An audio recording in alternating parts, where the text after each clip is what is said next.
I was on vacation when I was 15. I was separated from the people I knew, and I was attacked, assaulted, and then somehow I was run over by a motor vehicle, probably going about 60 miles per hour. At that time, I shot out of my body, so I was clinically dead. I was beyond time and space, and so I did see my dead body, and I had decided that I was going to go back, and I knew there was a mission there.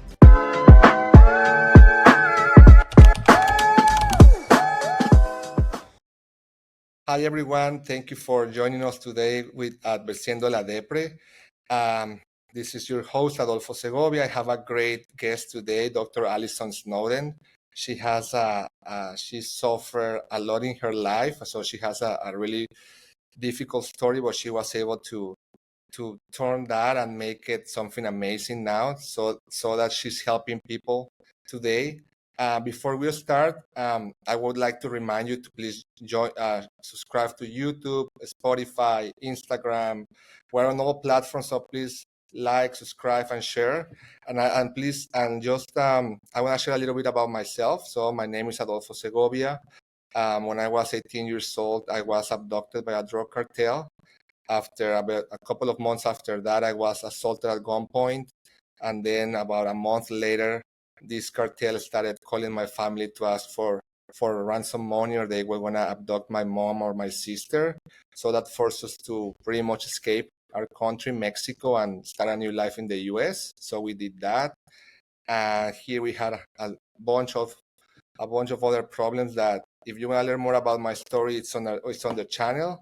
But anyways, that caused me depression, that caused me anxiety, ADHD, PTSD, and I am pretty much suffer from that for about 10 years. And thank God I was able to recover, so that now I can share this story with you and try to help other people. So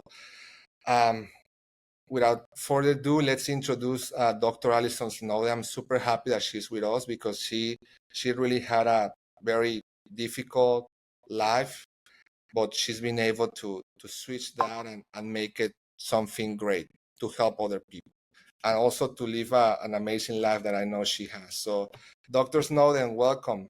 Hi, thank you so much for having me on and just saying hi to all of your subscribers and everyone who is listening.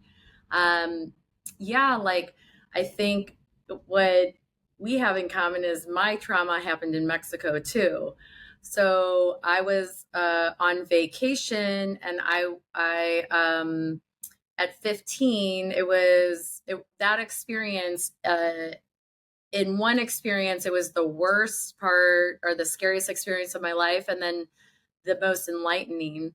So what happened is when I was 15, that was in 1999, I was separated from the people I knew, and I was attacked, assaulted, and then somehow I was run over by a motor vehicle, probably going about 60 miles per hour. At that time, I shot out of my body, so I was clinically dead. At the scene, the Cancun police arrested a guy for, my death, and that that when I that was the time where my fear of death really was evaporated, because that the experience of death was actually very easy.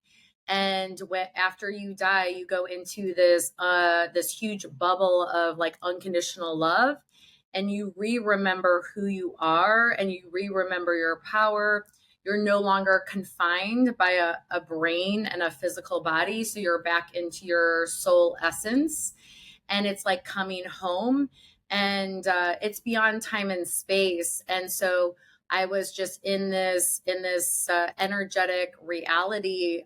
Some people call it heaven, and it is the most powerful love I've ever felt in my life, and everything made sense.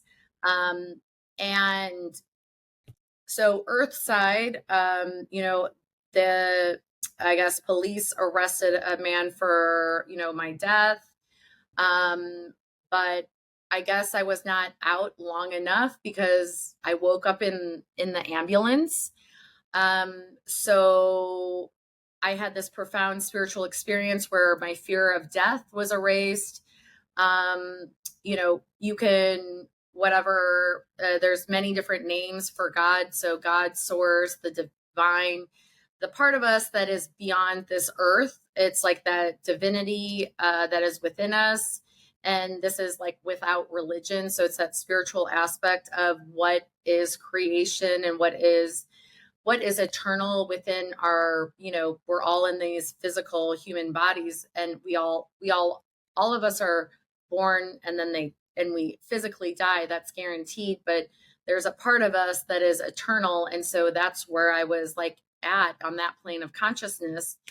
And so I felt like I was beyond time and space, and sometimes that's hard for us to wrap our heads around. But I just was getting very healed, and all of the illusions of the world and what's important, what's not important, just kind of fell away. And I can remember being like, this is who I am. This energy, it's not my physical body or my brain that is who I am. It's like the energy that is animating within me. And so I saw I used to have nightmares about it because I did see my dead body, and I had a lot of physical injuries. I ruptured my tibial artery, so I bled out a lot in my leg, and is pretty severe. My pelvis was broken. Most of my ribs were broken. My upper arm, my humerus was shattered in like hundreds of pieces. And my jaw was broken in 4 different places. So it's pretty severe trauma. So one, do not fear death. It's actually one of the most exhilarating experiences to go back to your source. And also just like I re-remembered who I was. A lot of us, because of our programming from our early childhood or whatever culture we grew up in, we identify our self-concept as, oh, I'm my skin color, I am my level of income. This defines who I am. And when you get up to that level and you're just in your soul, you just remember what really matters, which is pretty much what God or my guides told me, is how much you love yourself and love others. And also that like love is the most powerful force in the world. And so I was looking down at my dead body, and I was like, well, shoot, like I'm dead. And I was like, whoa. And I was like, I don't know. God has a sense of humor. I guess I have a really big sense of humor too, because I was kind of like, well, okay, well, what am I going to do now? And so I had not a choice. I had decided that I was going to go back and bring that love of that I was experiencing on that plane of consciousness, or that heaven consciousness, and bring it back to my traumatized body. And so once you decide to go back, and I guess it's like, you just get funneled back in. So I woke up in the ambulance, and I then lost consciousness several times because I lost so much blood. I lost like half my blood supply. So it was hard for me to stay awake. I had to have emergency surgery at a Cancun hospital. The surgery compared to the US surgical system, it was scary because I didn't I thought they were going to cut off my leg. I didn't feel safe because no one was wearing uniforms, so I felt afraid because people looked at like who attacked me. I had to my mom, in some miracle form, like found me, because some first responders found my purse and got my ID and called my mom at that hotel. So she ended up, that's in a miracle that she ended up there, but I had to have emergency surgery. And then my parents medvaced me from Cancun, and my dad worked at a level 5 trauma center in Missouri, and so I was airlifted back there. And yeah, that started it was a 3-year journey for all of my bones to heal. And I was a runner. I was like 6th in the country with horseback riding. So literally I couldn't even, move my foot. I had all of these complications. So I went from, it was a month before my 16th birthday. And so I was sixth in the nation in horseback riding. I was running 5 or 6 miles a day, super able. And then everything just changed in, 1 second. But when I remember going back into my body, and like, I knew like that there was like a mission there. And so I always remembered that vibration of love. The truth of who we are is that love. But the thing is that like when you've been traumatized to that moment, it's a process to heal. And physical, a lot of people, I don't think there's many people that, maybe there are people in your audience that have had that physical trauma, but also trauma is the emotional trauma, and also the fear of something happening, and emotional trauma, or that threat, literally has imprints, and and our brain has to adapt to survive. And what happens is that when we're traumatized, like, our brain changes. And currently in the medical model, or just, where I grew up, there were no strategies for healing trauma. They were like, oh, once my bones healed, which were like, it took 3 years. I was in and out of a wheelchair. My surgeries, my bones wouldn't Doctor, heal. let me interrupt you. Can you explain how was that those 3 years where you were in a wheelchair? How was your state of mind? Because we're talking about healing and that you had enlightenment at the moment when you pretty much died. Yeah. But also then you were a 16-year-old. You were a Oh, yeah, it was, how was how can you share a little bit about the experience that you oh, suffered? Did you got depressed, or were oh, you like, hey, this happened, I'm great, I'm gonna do all this good in the life? it was, I mean, I was in shock. I think that's normal when something traumatic happens. I was in a lot of physical pain. I don't think I slept. I had nightmares like from day one. They had to put a sign up in the hospital not to touch me, because if someone touched me, I would freak out and try to hit someone. Yeah, of Um, course. You did have so some mental and physical trauma Oh yeah, for a long yeah. time. So, and then I had buyer's remorse. I was like, why did I choose this? Like, I don't want to be here, and I think also, just sharing with your listeners, I mean, this was back 26 years ago. People are more trauma informed, and it's less stigmatized.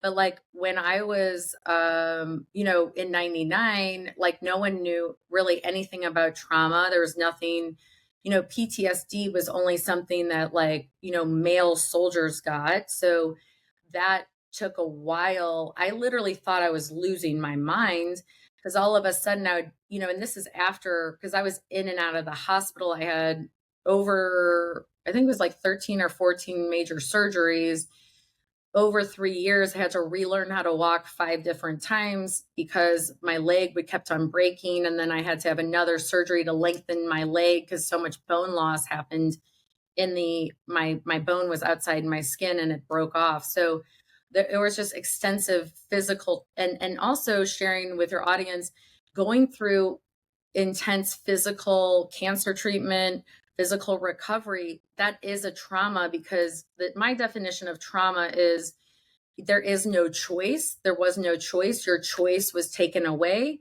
And also the experience was so overwhelming, you could not digest it. And so when trauma, when something happens physically, emotionally, or,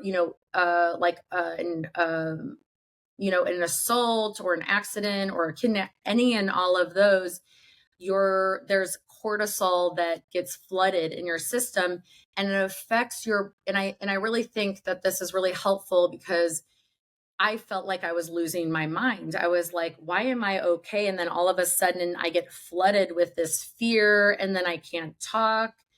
And it's usually, and the reason is because uh the systems that are created from evolution for us to like survive the unsurvivable or something that is extremely scary, that gets set in and that gets set off, and our brain doesn't digest and it doesn't remember trauma the same as a normal experience. So like most people can't remember what they did a week ago, but you definitely remember that time. Mine was 26 years ago. I remember every little thing about it, the smell, and my brain, like my brain was always looking out for danger because I had experienced that. And so what really healing is releasing those unconscious adaptations. So that's, fight, flight, freeze, fawn, and in being in survival mode. So really healing is really a long time of helping your body to realize that you're not in that survival, but then also releasing the imprints and also the fear and the emotions from the original trauma. So like, for example, like I survived what happened to me in Mexico. I survived. I was back in the States, but I kept on having nightmares about that. And like when you don't sleep, then you don't get to rest, and then you don't heal as well. But like none of this was under my conscious control. So you just don't decide, oh, like, hey, it's, wait, no, 12 o'clock would be great for a flashback or an emotional flashback or an anxiety attack. And so on the road to recovery, I physically recovered, but then it was like the emotional thing. And Sorry, doctor, what was your breaking point when you were at the lowest, and what did you do to what was that change in what changed, or what did you do to start the healing process? Because as you said, we didn't really know 26 years ago. We didn't really know. I mean, going to psychologists is still hard today for some people, including me. yeah. So 26 years ago, you had this traumatic event. You were on a wheelchair. You suffered. You had all type of traumas. How long it took you? How many years it took you when you said, I need help, like mental health? And what did you do? Did Oh, you go to the well, psychologist? Well, Did, luckily, I mean, my parents were pretty open, and I think they understood that I just survived something that most people don't. And so they got, I mean, I was or you sharing had that therapy right away? Did you? they put me on antidepressants in the hospital. They, I started to see a therapist right away, but honestly, I was so, disconnected. So like when you're in a lot of physical pain, I would disassociate. So I was such in shock that I can remember talking about my trauma, and I was like, Yeah, so you know, basically the first couple of years, the worst thing for you was the physical pain, because you were in such a pain that yeah. the mental part didn't, I guess the body shut down the brain, right? And you were just feeling the body.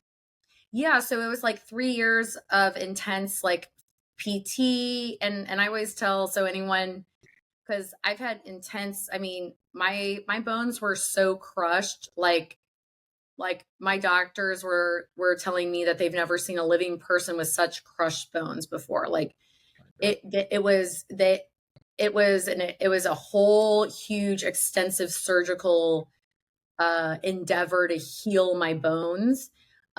So that was 3 years. So that was like the rest of my high school year. I didn't, I heart, I, like, so I was really removed from my social group, which, when you're 16, you're really venturing out. Well, like when I was 16, like my mom was helping me give me showers. I couldn't walk, I couldn't sit up by myself. So it was a really weird time because at the time I'm supposed to be going out and being more independent, I was like completely Yes. dependent on everyone. Did you thought you were gonna stay on a wheelchair forever, or you knew you could recover? They never said that. They said that I would, but I would like and I want to share this. This is, part of what I'm very strong about is like do not let doctors, of course, and I guess a doctor now. Like I don't really I feel like I'm more of a patient advocate because I was first a patient and that spurred me to become a provider and a doctor.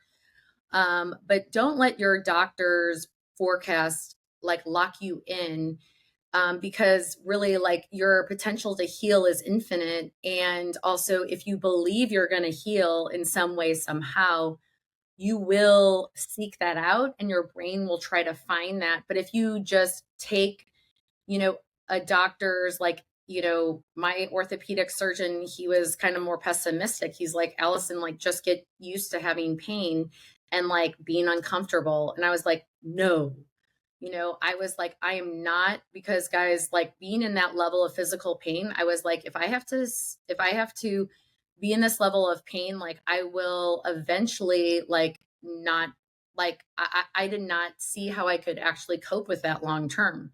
Like I was like, I have to heal because literally if I have to like this level of physical pain will eventually wear me down. And like life is I felt like as a trauma survivor or as someone whose innocence was taken away by unconscious people at a young age, I feel like the highest justice for us and for everyone is to reclaim your ability to live and to thrive. But the roadmap to that, especially back 25 years ago, was very, you know, I didn't know, there was no one that like could show me that road path. So I was just doing research. I would go to chiropractors, I would go to acupuncturists, I went to therapists. I had to be like inpatient for PTSD because I didn't understand what was happening. And so that really didn't work. And so I just started, it was this scary moment where I was like, no one really gives like, and sorry for my language, a shit about me more than myself. And so it almost was like, wow, there are no people that can, experts that have actually been through the nightmare that I've been through that actually have survived. And like when I would guys, because a lot of the experts, they don't, some people, some doctors have lived experience, but like none of my psychologists or none of my healers had been to the extensive physical, mental, emotional, and also like sexual trauma that I experienced in that. And so like they kind of had, they didn't have much high hopes for me. And I could feel that on a vibrational level. And I was like, wait. If anyone deserves an amazing life, it's me and it's other trauma survivors. But like these people don't know because they haven't been through it. So they don't understand the inner architecture of it. They can intellectually, from like a theory based, like infer. But like I literally was like, they have no idea what I'm talking about. They've never had their life almost taken.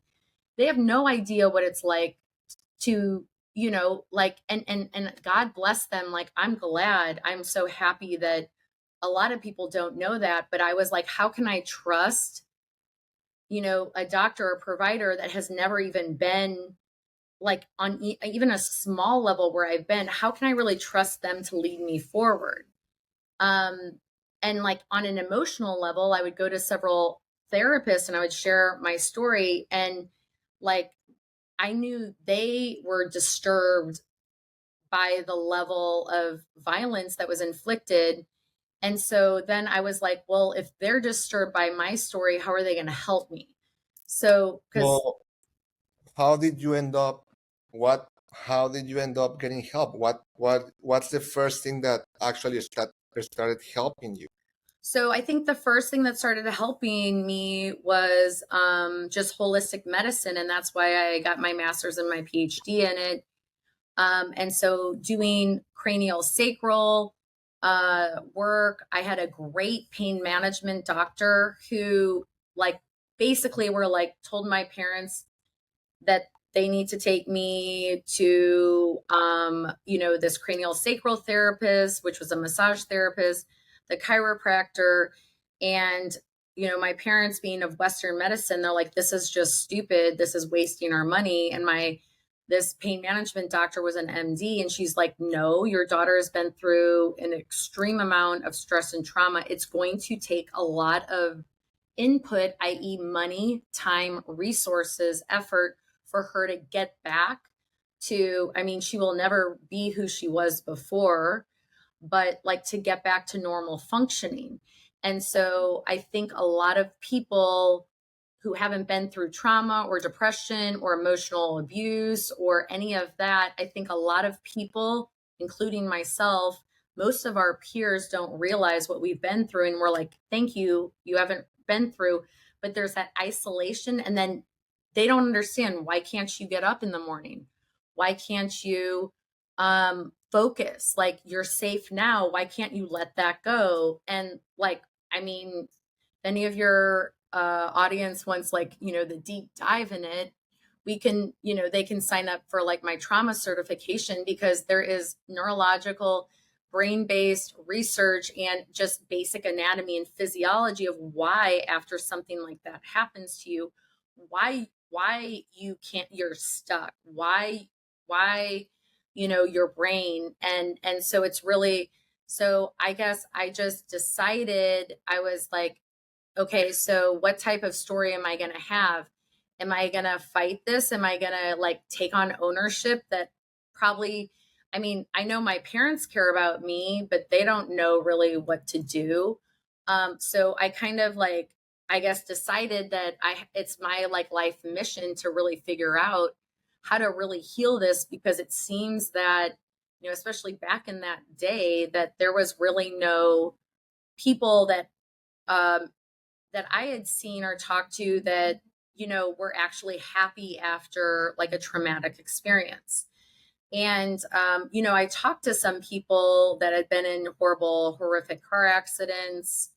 But you can tell on like a vibrational, subtle level that, and I was like, I really do believe, because of my spiritual experience, I was like, anything is possible. And so I really do think the gift of, going to that spiritual place and that vibrational place, I was like, I don't know how, but like, I believe. And so believing that you will heal, I think is the first step. And, where, like, I don't know about you, but like, I had a lot of doctors being very pessimistic about my healing. So that was the first thing, to be like, I refuse to accept someone's, I can accept their help, but I'm not going to accept that I'm going to be miserable for the rest of my life because this thing happened to me. And so I think I just, the hope is that, even slow progress is progress, and, one step at a time. And I think when you take it one step at a time and you invest in healing your trauma, either through therapy, but like talk therapy for me had a limit, because, trauma by definition is there is no logical reason why someone would do that to a human being. This trauma goes above and beyond what's logical. And so you can't heal it through the conscious mind. You have to heal it through the body. And also, I think I was like, there was someone, I guess with PTSD, I think it was Jordan Peterson, that said, a lot of times people who have PTSD, like, because humans are resilient, we get through a lot of stuff, but when we face evil or people who want to harm us intentionally, there's there's less of the population has directly faced those type of people who want to harm you and that objectify you in such a way that your life doesn't mean anything. And so, yeah, like I think is scary because your world, your bubble of safety just got popped and you can never go backwards. And but then in Adolfo, you probably felt this, like your peer group, it's like you're happy that no one had to get kidnapped or, traumatized that. But then there's also this loneliness and then this feeling of not being understood, heard, and you don't want people to see and understand, but then also then that further isolates, and also trauma isolates people. It disconnects them from themselves, from their heart, from their dreams, from other people. And so other people's ignorance or lack of Yeah. experience with traumatic experiences then further isolates us. Yes. One of the main goals of this podcast is to start with very basic things like mental health is real. Depression is real. There's a lot of people who still believe that depression is a joke. There's a lot of people who still believe that going to a psychologist is for losers, or it's a waste of money. A psychologist. There's a lot of people who still believe that going to a psychiatrist is for you're a crazy person, and this is the basics. Well, and like luckily, I guess like the positive of like my family is like they were like, of Understood. They're course, very educated. they're educated and they're like, of course, like this is a major, like anyone, whether it was me or someone else who went through this, needs help. And it's not because I'm defective or that I'm off. It's just because of the situation. But, you know, I guess I did therapy and talk therapy, and then I did acupuncture and yoga, and it got and I but like I was still, I guess I I thought that if I could intellectually understand what happened to me, then I would feel safe.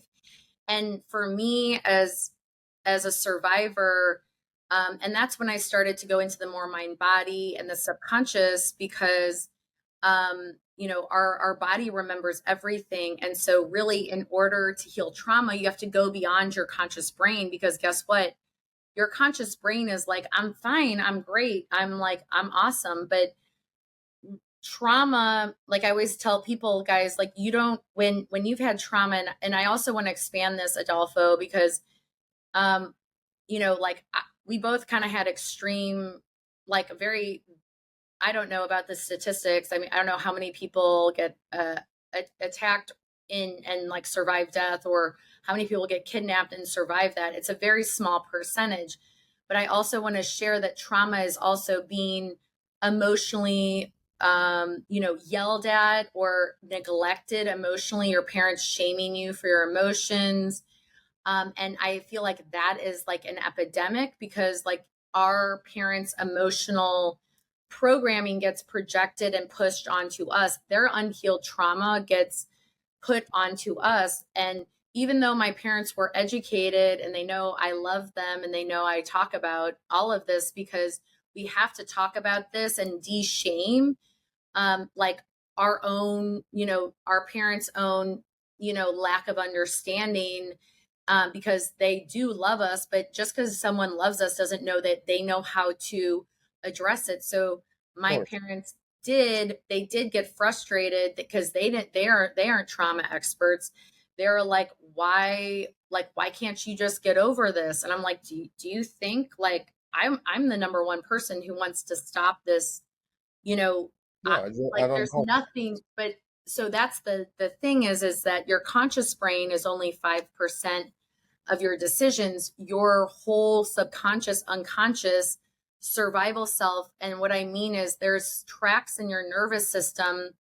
Like I want to, like an example is like your, like if your audience is like, if you hit, like if you like step on something sharp on your foot, you don't have to think about it, you just pull away. Same if you touch a hot, it doesn't have to go to your conscious brain. So on an emotional level, we do this.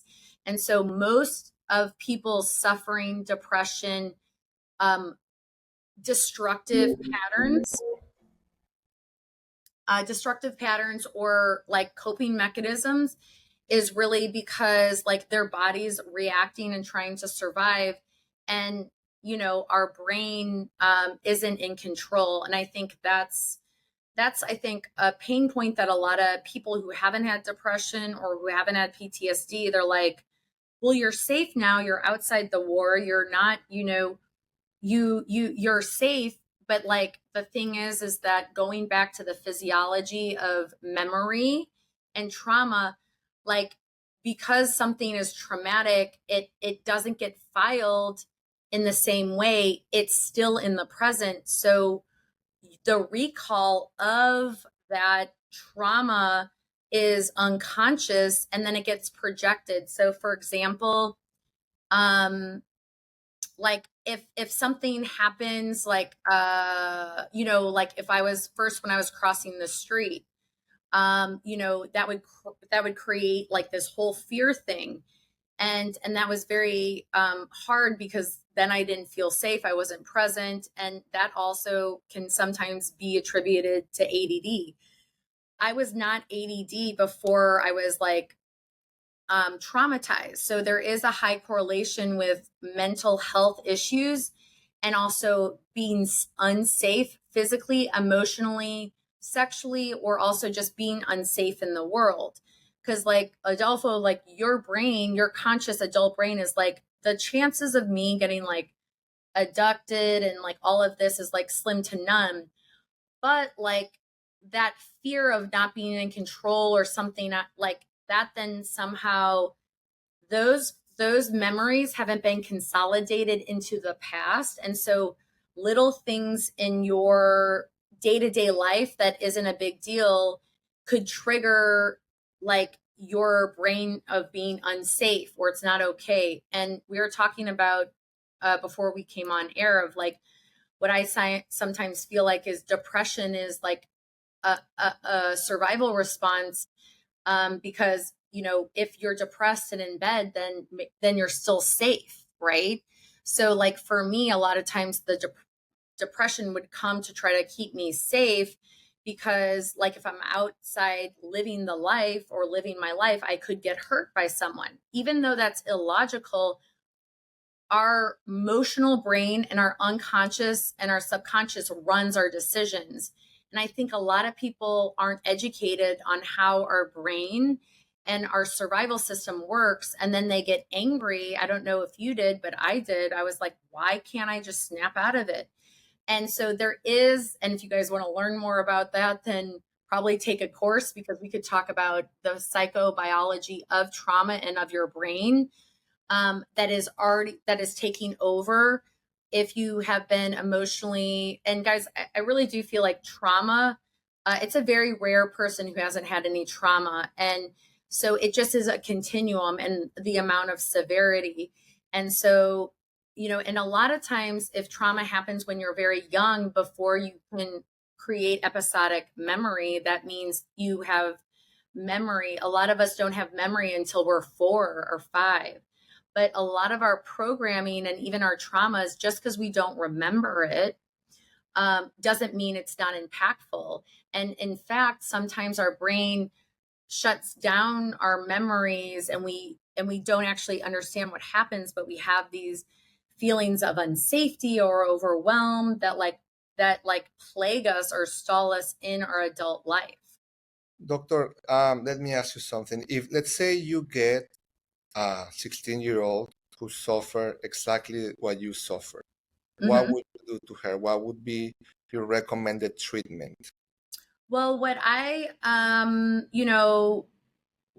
actually had a client who had been, assaulted, and her actually parents had contacted me.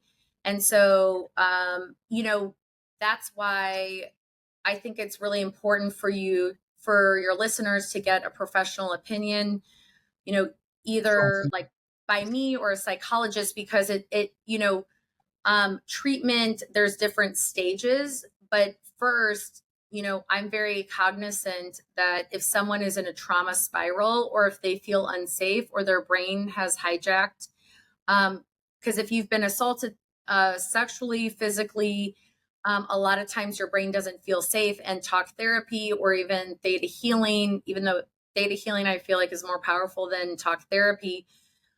Sometimes you need, my number one with anyone with PTSD or treatment resistant depression. I don't do it in my practice, but I refer out because you sometimes need that. I think like mine is psychedelic assisted therapy or ketamine infusions. Um, Ketamine infusions is and theta healing and the somatic work that the theta healing, the trauma informed theta healing, and the somatic work that I do with my clients combined. Because if there's certain points, if the brain is just in a constant trauma spiral and the person's like very foregone, they can't do basic tasks, they can't. People's trauma spirals look differently depending on the person, but mine was almost like I couldn't function. And I'm a very high functioning person and have always been. But sometimes when you've had trauma, like you can go backwards. And so you just have to have someone who has experience, who's trauma informed, that can be like, no, you're not ready for this mode of treatment. You need to like stabilize your brain. And I think, a lot of psychiatrists don't know about ketamine for PTSD or treatment resistant. No one can make money from ketamine. So that's probably why they're not educated. Because here in America, like our system is run I've from actually seen some new commercials about ketamine treatment that I good. actually want to ask my psychiatrist about. Mm. Let's see, because I've seen some TV commercials about ketamine now.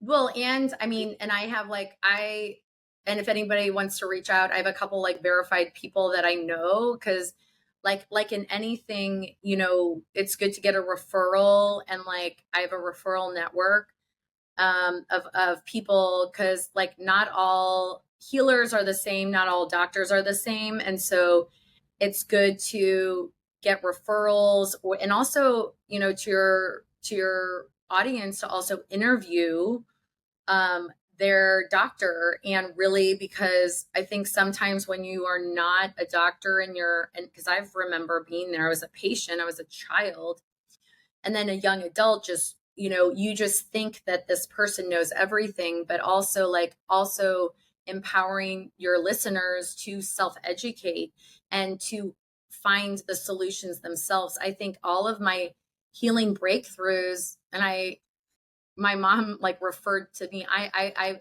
wanted to heal so bad. I would research, I would talk, I would look. I never outsourced my power to one person. And also thinking that medical doctors know everything is giving way your power. You have to really own your healing process and seek it out and try new things. But like I swear, like ketamine is, you can look on PubMed, you can look at research articles. Maybe I need to do like a class on that, on how to read. But like when you can empower yourself to make your own decisions and not outsource it to someone. And of course, guys, I'm an expert in trauma because I've lived it. I've watched people go through it. I've mapped it out. I've helped other people go to the other side. But ultimately, we have to really, like, you have to trust yourself, and that I think is hard because when you've been traumatized, you don't trust yourself. You don't feel safe. You don't feel safe with others. And so that also is something, and that's why a lot of people who've had trauma isolate and they don't share because people don't understand, because they're not trauma informed. And so I think, I don't know, I'm just on a mission to de-shame trauma, to de-shame the victim blaming. When I went through my whole scenario, do you know how many people were like, oh, she shouldn't have been walking by herself, Yeah, of she course. shouldn't have been in Mexico, she shouldn't have been. So that I had to endure a lot more suffering because of ignorant people, because a lot of people don't like that. They have a fragile ego and they don't want to think that anything could happen to anyone. This is called the just world hypothesis. And so they blame the victim. Oh, you shouldn't have been in Mexico. You should have waited for someone. And so they put the blame on the victim rather than, Yeah. no, the blame is on the people that did this to her, not the victim. Yeah. Doctor, to wrap it up, could you share 5 things that you would recommend to any person suffering depression, anxiety, PTSD to get like an instant change of their lives? Someone who is suffering right now, 5 top things, quick things. Okay. Number one, listen to stories of people who've overcome it. You can look at all of my stuff. I've never seen someone as destroyed mentally, emotionally, and physically, and I'm actually like living a good life. I rarely have symptoms of of trauma, of depression. So like if I can do it, you can do it. And if I've seen people, so like there is hope. And so there is a solution. So that's number one. Number two, let go of the timeline and just like, because I think some people get hooked up on, I should be farther than what I am. Like, and so just accept that you are going to heal and that maybe it's going to look differently than what you thought or what other people thought. Keep going. Number three, that you need other people to heal, and it's actually strong, and it is actually takes a tremendous amount of courage to ask for help, to go for it, and like to celebrate that. Number four, if you're having suicidal ideations, that is your brain trying to get an escape from your emotional or psychic pain, or for me, physical pain. It's okay. And actually, a lot of trauma survivors and emotional trauma survivors go through this, but get help and speak up, because you're not alone, and you don't have to, you know, go through this alone, or you don't have to like your only escape is not death, and it's not through hurting yourself. And then number five is that your true self is like the most beautiful thing ever. Like the reality of who you are in your heart, your soul is so amazing, and you came here to do amazing things. And that, remember that you are more than your circumstances, your sorry, I said fuck, but your diagnoses, that your value is more than your bank account or your failures. And really, like, that once you start to like see the beauty of your own soul and your own evolution, and you put your value in that, and also get support, like everything shifts. And just sending anyone who's suffering so much love. And wherever you've been, I've been there many times, many years, where I was just hanging on, I feel like, by a thread. And guess what? It does get better. And also, like, reach out for help. You're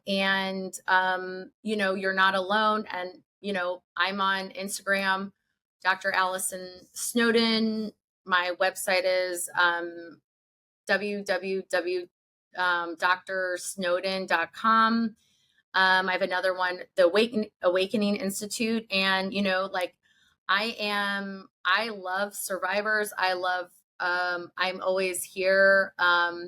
And like, if anyone needs anything and I'm a safe person, send me a message and I will do what I can to, send you any resources me and my team have. Also I always tell my clients and everyone, like, I'm everyone's biggest cheerleader. We all need to we heal in connection with others, and we heal in connection with ourselves. And we all, like, we need to own our own healing journey, but also part of healing trauma and depression is connection to self and connection to others. And also, the sixth one is, also realizing that a lot of people don't get it. And also, but there are people that will get it and can help you. So if you're around people that have the luxury of not being traumatized or have the luxury of not having PTSD, I mean, man, I think just in the past 6 years, I mean, I lived 25 years of my, 20 years of my life where I was in a constant PTSD, managing my my nightmares, managing that, I just started to live my life. I feel like a normal person where I wasn't constantly battling the after effects of trauma, PTSD, physical pain, emotional pain, feeling scared of, this weird fear or this doom. And so knowing that like a slow recovery is still recovering, and sometimes when you get the right treatment or the right person, you will like quantum leap. So be persistent, and if I can heal, anyone else can heal. So, and I'm here to like, so feel free to send me a message if you're there. I got a lot of support from people when I was healing. And of course, like even if someone isn't paying for anything, like I definitely always write back and always share hope. Doctor, one book that you could recommend for someone to read? A Um, simple book, not something very medical. Clinical. If you've grown up with trauma, like kind of like with what you and I have gone with, and then also I think more common is developmental trauma. Whereas if you grew up in an abusive household with emotionally absent parents, you might have something called CPTSD, or if you have PTSD, one of my favorite books is CPTSD Surviving to Thriving. Peter Levine? Oh, it's Pete Walker. And I've read all the books on trauma and healing, and his was so practical and helpful, because when you are in a traumatized state, it doesn't matter. All of your intellectual knowledge goes out the window. And so his book, so if you're, and also a lot of people are unaware or in denial that their parents were emotionally neglectful or abusive. Because remember, what we think is abusive is, like, is defined by the culture. And so I find a lot of people, like, it's very obvious I was traumatized. It's very obvious you were traumatized, because that's not a normal life experience. But when you're little and you have parents who constantly criticize you, they shame you, they are not there for you, or if there's, the opposite of abuse, mental, emotional bullying, that's trauma. And so I think a lot of people don't realize what is trauma, and they're like, well, I haven't been, assaulted and run over and, by a motor vehicle. I wasn't traumatized like Allison. But actually, some of the deepest trauma is that emotional trauma that most of us are in denial of our caretakers.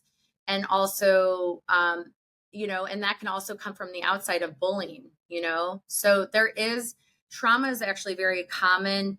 And there's help.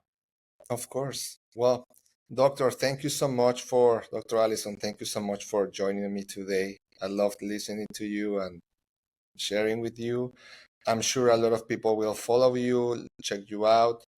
And thank you so much. Thank you everyone for joining us at this tonight at this podcast. Please share, subscribe, check Dr. Allison Snowden Instagram page, Facebook, website. And God bless you all. Thank you so much. Thank you. Bye-bye. Bye.